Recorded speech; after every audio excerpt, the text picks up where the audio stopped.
ప్రభువైన యేసుక్రీస్తు నామంలో అమ్మగారికి, అయ్యగారికి, అలాగే రాననికి కూడి వచ్చిన సంఘస్థులందరికీ నా హృదయపూర్వక వందనాలండి. ఇలా మైక్ పట్టుకుని 25 ఇయర్స్ అవుతుంది. ఏమన్నా తప్పుగా మాట్లాడితే క్షమించండి. నేను 2016లో వైజాగ్ వచ్చామండి. 2016 నుంచి మేము ఈ చర్చికి వస్తున్నాము.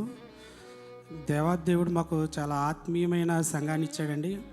హైదరాబాద్ నుంచి ఇక్కడికి వచ్చినప్పుడు మేము ప్రార్థన చేసుకున్నాం, దేవా మాకు మంచి సంఘాన్ని, మంచి సహవాసాన్ని మాకు కావాలి అని అడిగి ఉన్నాం. సాయంత్రం 6 గంటల ఆరాధనకి ఇక్కడికి వచ్చాము. వస్తే చిన్న పిల్లవాడు, మేము వచ్చిన ఫస్ట్ రోజున ఒక 15 ఇయర్స్ బిలో ఉంటాయి, అబ్బాయి వాకింగ్ చెప్తున్నాడు. మేము చాలా ఆశ్చర్యపోయి ఇంకా ఈ సంఘాన్ని వదలకూడదు అనుకుని ఆ రోజు నుంచి మేము ఈ సంఘానికే వస్తున్నాము. దేవుడు మమ్మల్ని ఈ సంఘానికి వచ్చినప్పటి నుంచి అన్ని విధాలా దేవుడు మమ్మల్ని ఆశీర్వదించాడు.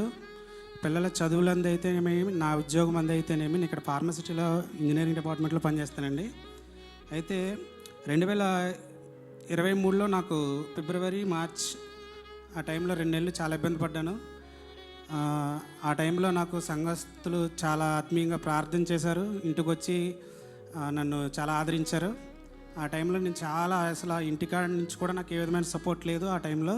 కానీ సంఘం తరపున అలాగే నా కంపెనీ వాళ్ళు కూడా చాలా సపోర్ట్ చేసి ఆ 2 నెలలు కూడా నాకు దేవుడి నామంలో మరి అసలు ఒక శాలరీ కూడా ఆపకుండా, అంటే ఏమైందంటే నాకు ఆపరేషన్ ఒకదానికి చేయిపోయి ఇంకో దానికి ఆపరేషన్ చేసేసారు. దానివల్ల నేను 2 నెలలు చాలా ఇబ్బంది పడ్డాను, చాలా నరకం అనుభవించానమాట ఆ 2 నెలలు కూడా. కానీ దేవుడు కృపను బట్టి దేవుడు నన్ను ఏ విధమైన ప్రాబ్లం లేకుండా దాని నుంచి బయటపడేశాడు. అలాగే ఇక్కడికి వచ్చినప్పుడు మాకు ఏ విధమైన చేతిలో అంటే ఉద్యోగం తప్ప ఇంకేమీ లేదండి. ఇక్కడికి వచ్చినప్పుడు దేవుడు ఇక్కడికి వచ్చిన తర్వాత దేవుని సన్నిధిలో నేను కొంచెం వర్క్ బిజీలో చర్చికి రాలేకపోయినా పిల్లలు వస్తారు, ఆవిడ కూడా వస్తుంది. ఒకవేళ వర్క్ బిజీలో రాకపోయినా కానీ సాయంత్రం 6 గంటల ఆరాధనకి మ్యాక్సిమం వస్తాను. ఒకవేళ అంతగా రాకపోతే మాత్రం పిల్లలైతే వస్తారండి. అయితే నాకు ఇక్కడికి వచ్చినప్పటికి ఏం లేదు, లేకపోయినా దేవుడు ఇక్కడికి వచ్చిన తర్వాత సన్నిధిలో ఎదుగుతూ ఇక్కడికి వచ్చిన తర్వాత ఏమైందంటే నాకు అకౌంట్లో డబ్బులు లేని పరిస్థితుల్లో కూడా దేవుడు నాకు లంకిలపాలెంలో మంచి స్థలాన్ని ఇచ్చాడు. అలాగే నాకు 2023లో నేను 2 నెలలు మంచం మీద ఉండి అక్కడి నుంచి నేను మార్కెట్కి మా రేవంత్ని తీసుకుని మార్కెట్కి వెళ్తున్నామండి. మార్కెట్కి వెళ్ళిపోతూ అక్కడ అపార్ట్మెంట్లో అప్పటికి ఇల్లు ఎత్తుక్కుంటున్నాం. మేము ఆ ఇంట్లో ఉండకూడదు, వేరే ఇల్లు మారుపోవాలి అని ఎత్తుక్కుంటుంటే మరి దేవుడు మిరాకిల్గా నాకు ఆ బోర్డు చూపించి ఎందుకో ఫోన్ చేయాలనిపించింది. ఫోన్ చేస్తే ఆయన ఏమన్నాడంటే, ఒకసారి వచ్చి మీరు చూసి వెళ్ళండి అన్నాడు. లేదని మీరు ప్రైస్ చెప్పండి, ప్రైస్ నా బడ్జెట్లో ఉంటే తీసుకుంటాను, లేకపోతే లేదని చెప్పాను. కానీ దేవుడు అద్భుతంగా ఒకసారి వచ్చి చూడండి అన్నాడు ఆయన. బిల్డరు వెళ్ళి చూసాము. ఆ టైంలో నాకు నిజంగా చెప్తున్నాను, నాకు 1000 రూపాయలు కూడా లేవు నా అకౌంట్లో.